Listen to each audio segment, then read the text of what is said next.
এ যেন এক টুকরো মানচিত্রে পুরো একটি বাংলাদেশ, যেখানে ঠাঁই পেয়েছে ২৪-এর আন্দোলনে যারা প্রাণ দিয়ে এই মানচিত্রকে মুক্ত করেছেন স্বৈরাচারের কালো থাবা থেকে। শিশু থেকে বৃদ্ধ সবাই যেন খুঁজে ফিরছে তাদের হারানো স্মৃতিগুলোকে।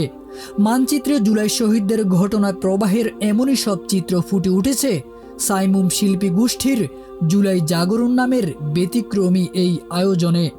আমাদের সন্তানরা যাতে বড় হইলে বুঝতে পারে, জানতে পারে, এগুলো আমি স্মৃতিচরণে রাখার উদ্দেশ্যে আমি এখানে নিয়ে আসছি। আর বিশেষ করে সাইমুম শিল্পী গোষ্ঠীকে অসংখ্য ধন্যবাদ যে জুলাই আন্দোলনের যোদ্ধা হয়েও আমরা এই স্মৃতিগুলো দেখতে পারতেছি, এবং এরা যে প্রতিটি ঘরে ঘরে যাতে দেখতে পারে বাংলাদেশের, এবং মানুষ যাতে মনে রাখতে পারে এই যুদ্ধকে। পরিদর্শকমূলক ব্যবস্থা করছে, তাদেরকে অসংখ্য ধন্যবাদ। আর আমি একজন নিজেও জুলাই যোদ্ধা ছিলাম, আমিও গুলি খেয়েছি পায়ে।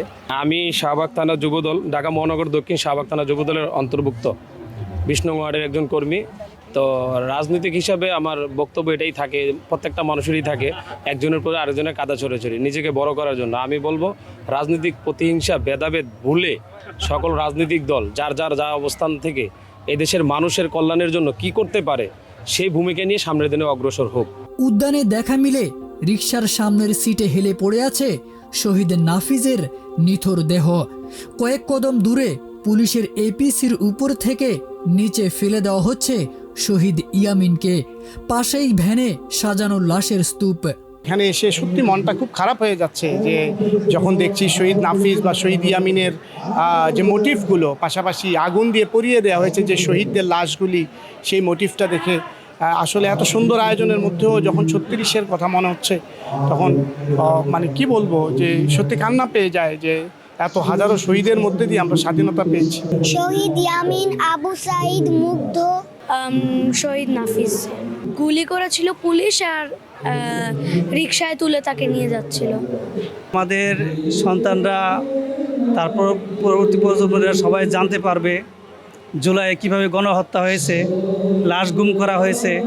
তা আজ এদেরকে বাস্তবে না থাকলেও মাঠে কিন্তু এইখানে তাদের যে প্রতিচ্ছবি উঠানো হয়েছে তাদেরকে দেখানোর জন্য আজকে আমাদের এখানে আসা।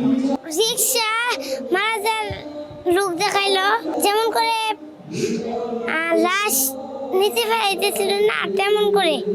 এই যে ঘটনাটা, এটা অত্যন্ত মর্মান্তিক। এটা যখন আমরা ওই সময় দেখছি, ওই সময় আমাদের কাছে খুব খারাপ লাগছে। এখন যেমন বাস্তবে দেখতেছি এইরকম অনুভব হইতেছে। গা ছমছম করা এই দৃশ্যগুলো বাস্তব নয়, তবে হৃদয়ে গেঁথে যাওয়ার মতো এক মঞ্চায়ন।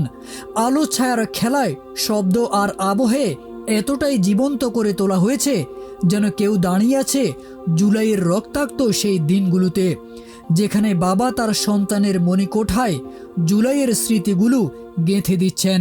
পুরো বাংলাদেশ যে জুলাইয়ে গত বছর যে একটা কবরস্থানে পরিণত হলো এবং এটা পুরো বাংলাদেশে যে লাশে পরিণত হলো সেটারই একটা প্রতিচ্ছবি এখানে। আবু সাইদ ভাই উনি যে 2 হাত প্রসারিত করে বন্দুকের সামনে দাঁড়িয়ে ওনার জীবনকে বিসর্জন দিয়েছেন, ওনার মাধ্যমে আমরা উৎসাহ পেয়ে এই ময়দানে নেমেছি। উত্তর থেকে দক্ষিণ পর্যন্ত সব জায়গায় যারা শহীদ হয়েছে তাদের স্থানগুলো এবং তাদের ঘটনা প্রবাহগুলো তুলে ধরছে। এটা অসংখ্য ধন্যবাদ। এটা আসলে আপনার আর্কাইভ হিসেবে থাকবে। এই আয়োজনের অন্যতম শক্তিশালী একটি দিক ছিল আয়নাঘর, যেখানে তুলে ধরা হয়েছে একে ভয়াবহ নীরব বাস্তবতা। ব্যারিস্টার আরমান বের হয়েছে, মনে বলছে ভাই আমি দীর্ঘ কত বছর আমি আজানও শুনতে পাইনি, তো যে কতটা বিভৎস ছিল তা আমরা এই 1 মিনিটেই বুঝতে পারছি। যে আয়নাঘরে ঢোকার পরে যে অবস্থাগুলো দেখলাম, কৃত্রিম আকারে যেটা পাইছি যে নিজেরা তৈরি করা, আর সেটা ছিল তো অমানবিক, যেটা আসলে অকল্পনাতীত, যেটা ভাষায় আনা যায় না।